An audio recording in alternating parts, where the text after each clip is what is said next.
Movies and novels have been made and written about the life of the Mafia. Mafia members have deep and mysterious life stories.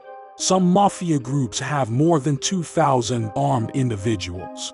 Some are also remembered as prime suspects in the assassination of American President John F. Kennedy. Mafia families, coming from a local culture, had their own set of traditional rules. None of the laws of Italy were stronger than these laws. These laws were called omerta, and the most important law was the law of silence. Meaning, even if the Mafia kills the closest person to you, you don't have the right to report it to the police. In this video, we exactly want to talk about the power of the Italian Mafia in America. At first glance, there might not be a difference between the Italian Mafia and the Sicilian Mafia, but we consider both of these mafias as one and examine them. In the mid-1800s, the Sicilian nobility and large families, who were generally engaged in agriculture, were tired and upset due to numerous wars. So, along with people who were tired of oppression and government pressures, they formed criminal organizations throughout the country. This first group chose the name Dark Brothers for themselves, and later chose the name Cosa Nostra. After gaining power in all of Italy, especially in Sicily, the Mafia extended its control over the underworld of America. Becoming a member of the Mafia is not an easy task, and for those selected as Mafia members, a swearing-in ceremony is held. Before being chosen as a Mafia member, the volunteer must kill or punish someone for the family. If the individual meets the necessary conditions, the capo, meaning the head of the small Mafia groups, personally goes to the person's house and immediately takes them to the venue of the swearing-in ceremony. Only 5 Mafia members are present at the swearing-in ceremony, neither more nor less. They take the hand the person volunteered with for using the weapon, cut it with a knife, and pour the blood on the image of a sacred person in Christianity. Then they set the image on fire, and the volunteer must hold it in their hand until the paper turns completely into ashes. For members of the Mafia family is even more important and significant than the government and God. After the swearing-in ceremony, an individual becomes a member of the Mafia and gains immunity. They don't wait in line anywhere. They don't pay money. And if someone disrespects them, the entire family turns against that person. Millions of Italians who immigrated to America in the 1900s settled in poor neighborhoods, establishing the same Mafia system that existed in Italy. The laws remained unchanged. Members hardly sent text messages to each other. They used symbols for communication, even in threatening letters. For instance, the infamous Mafia family associated with the Black Hand would include a picture of a black hand instead of a signature in their threatening letters. The Black Hand symbolized issuing a judgment of punishment and death. Punishment for having relations with a Mafia member's spouse or daughters is death, another immutable law from Italy. The hierarchy of Mafia members is defined by their roles. At the lowest level are the gangsters, who interact with petty criminals. Until accepted into the Mafia family through a swearing-in ceremony, they strive to prove themselves in every way. Additionally, they aim to undergo the process of endurance, trust, and obedience. Above this group are soldiers who have undergone the swearing-in ceremony and are officially part of the Mafia family. These soldiers essentially serve as the family's bodyguards, holding significant responsibilities and being privy to some of the family's secrets. These soldiers typically form groups of 10 to 12 members, each with their own leader, known as the head. The heads of these groups are called capos, meaning captains. The head capo controls the operations of the soldiers in their controlled areas. They are in contact with the higher-ranking bosses and relay orders to their subordinates. At the head of the family is the boss of bosses, known as the padrino, meaning godfather. No soldier can easily communicate with the padrino.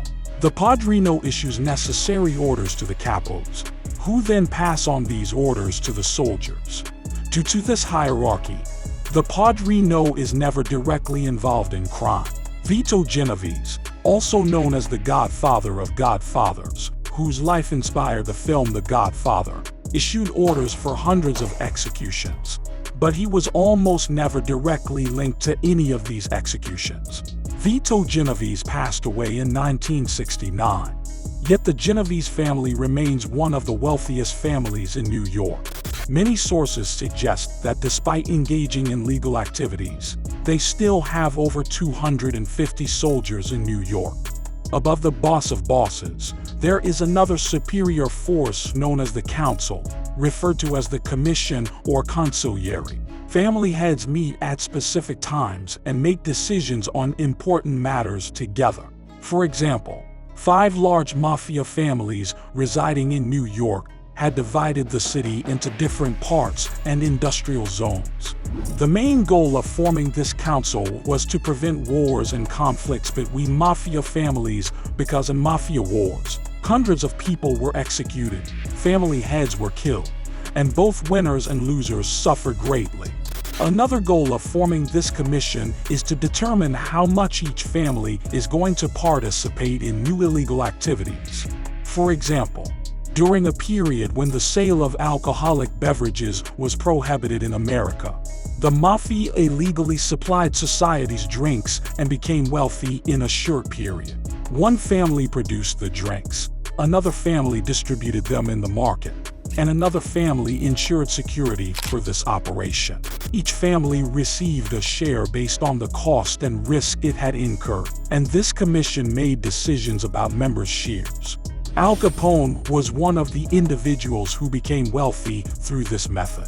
This organization maintained its power until the 2000s. Between the 1960s and 1990s, the Mafia had good connections with the secret services of governments worldwide and gained significant power through this method.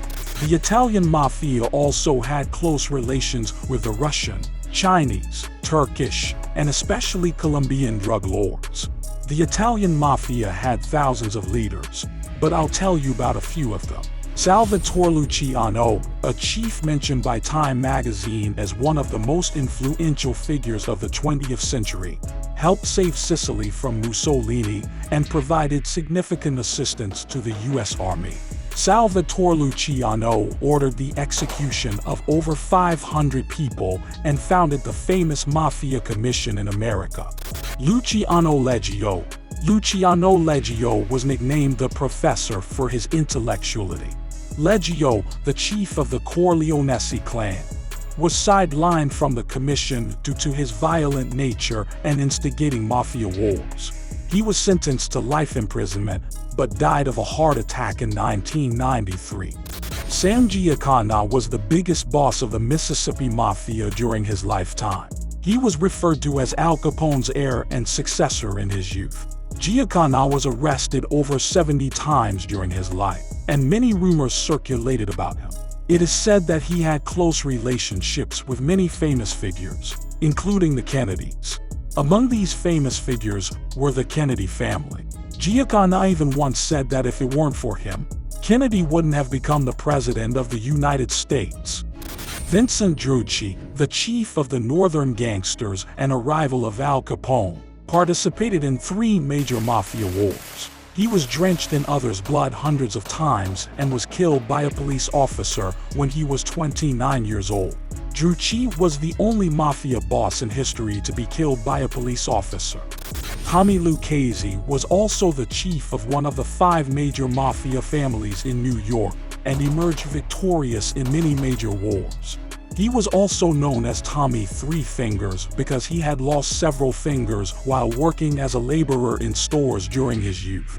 He was a member of the Mafia for 44 years and never spent a day in prison. Tommy died at home in 1967 due to a brain tumor. Although Cosa Nostra is still a major mafia active in crime in America, it has had a declining trend since that time. Currently, hundreds of mafia bosses are either fugitives or in prison. Some of them are still strong and active. The influences and stories of Cosa Nostra were inspirational for books and films in the 20th century, and it seems they still inspire films and books. Thank you for watching this video. Don't forget to like the video and subscribe to the channel.